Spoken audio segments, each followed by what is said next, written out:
রান্নার নতুন একটি ব্লগ নিয়ে হাজির হয়ে গেলাম। আর শেয়ার করছি ডিমের দারুণ স্বাদের একটি রেসিপি। আসসালামু আলাইকুম এভরিওয়ান, আমি নাসরিন সুলতানা মিনা, সিরাজগঞ্জের মেয়ে। আমার রান্নাঘরে আপনাদের সবাইকে স্বাগত জানাচ্ছি। রান্নার সাথেই থাকবেন।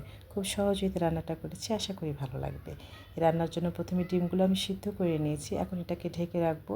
অন্যদিকে একটা মশলা রেডি করে নিচ্ছি। ভাজনা বাটা, তেজপাতা, শুকনো মরিচ ভেজে নিলাম, একটু গরম মশলা, সাদা এলাচ, জিরা, রাঁধুনি সস দিয়ে এভাবে করে ভেজে নিতে হবে। এখন মশলাটা পিষে নিচ্ছি। আমার কাছে পাটায় পেষা মশলাটা বেশি স্বাদ মনে হয় রান্নায়, সেজন্য নিজেই পিষে নিলাম এভাবে করে। যেহেতু আমার হেল্পিং হ্যান্ড ছুটিতে আছে, আমি নিজেই করছি, হয়ে গিয়েছে। এই ফাঁকে ডিমটা আমি নিয়ে নিলাম, এখন ঠান্ডা পানিতে দিয়ে দিয়েছি, এটাকে আমি চিলে নেব। ডিমের তরকারিটা একটু যত্ন করে রান্না করতে হয়। সব কিছু রেডি করাই যতটুকু ঝামেলা, রান্নায় কোনো প্যারা নেই। এখন একটু হালকা ফ্রাই করে নিচ্ছি তেলের মধ্যে, একটু হলুদ দিয়ে উল্টে পাল্টে এভাবে করে লাল লাল করে। একদমই যেন পুড়িয়ে না যায়, খেয়াল করতে হবে। বেশি পুড়িয়ে গেলে খেতে ভালো লাগে না। এখন একটা মশলা তৈরি করে নেব। আদা কুচি করে কেটে নিচ্ছি, সাথে কাঁচামরিচ সুন্দর হয়ে এটা পিষে নেব। এই পেশাটা কিন্তু দিতেই হবে, কারণ এটা খেতে অনেক বেশি ভালো লাগে। আসলে বাটার মশলা রান্নার স্বাদই অন্যরকম, আমি সবসময় খেয়াল করে দেখেছি। কড়াইয়ে তেল দিয়ে একটু শুকনো মরিচ, জিরা ফোড়ন দিয়ে দিলাম। এখন এর মধ্যে কিন্তু এই যে কেটে রাখা পটল আর কাঁঠালের বীজ দিয়ে ভেজে নিচ্ছি। এভাবে করে রান্না করলে ডিমের তরকারি কী যে ভালো লাগে। পটল আর কাঁঠালের বীজটা ভাজা হয়ে গিয়েছে, এখন কিন্তু একটু কাঁচা পাকা মরিচ অ্যাড করে দিয়ে ভেজে নিচ্ছি। সবজি একটু ভেজে নিলে রান্নার স্বাদ সবসময় ভালো হয়। হলুদ আর লবণ দিয়ে দিলাম, এভাবে করে আমার ভাজা হয়ে গিয়েছে। এখন সিদ্ধ করে রাখা আলুটা যে ভেঙে রেখেছি সেটা দিয়ে দিলাম, এভাবে করে ভেজে নিতে হবে। কী যে মজার হয়, বাসায় আপনারা অবশ্যই ট্রাই করবেন। একটা মশলা রেডি করে রেখেছিলাম, আদা রসুন জিরে বাটা, লাল মরিচ বাটা, সুন্দর করে সেটা পেস্ট করে রেখে দিয়েছিলাম, সেটাই দিয়ে দিলাম। এখন এভাবে কষিয়ে নিচ্ছি।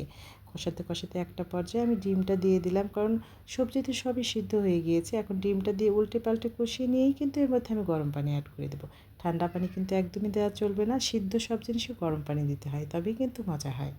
এভাবে করে কিন্তু আমি পরিমাণ মতো পানি দিয়ে এখন হাই হিটে রান্না করে নেব।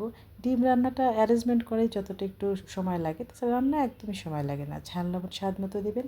এখন এই যে ভাজনা বাটার মধ্যে একটু ঝোল দিয়ে দিলাম, সেই ঝোল দিয়ে কিন্তু এই যে ফাইনালি তরকারিতে দিয়ে দিলাম। এভাবে করে ভাজনা বাটা স্কিপ করা যাবে না, দিতেই হবে। অনেকে শুধু একটু জিরার গুঁড়ো দিয়ে দেন, এতে কিন্তু ভালো লাগবে না।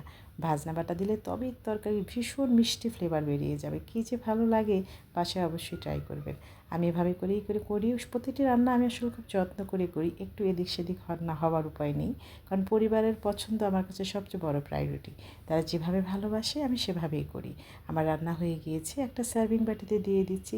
কী যে মিষ্টি ফ্লেভার, সমস্ত রান্নাঘর যেন মৌ মৌ করছে একেবারে। কী যে ভালো লাগে। আপনারা হয়তো ভাবছেন, আপু কাঁঠালের বীজ দিয়ে ডিম রান্না করলেও পটল দিয়ে কেমন লাগবে। আপনারা কিন্তু বাসায় অবশ্যই ট্রাই করবেন, ভিডিও ফলো করবেন। অবশ্যই অনেক ভালো হবে, আশা করি। আপনারা খেয়ে দেখতে পারেন। আমি আসলে ডিমের তরকারি বিভিন্নভাবে রান্না করি। কখনো বুটের ডাল দিয়ে, আলু দিয়ে, বিভিন্নভাবে আমার কাছে ভালো লাগে। আসলে প্রসেসিং করে রান্না করলে সবসময় ভালো হয়। সুস্থ থাকবেন, ভালো থাকবেন। আল্লাহ হাফিজ।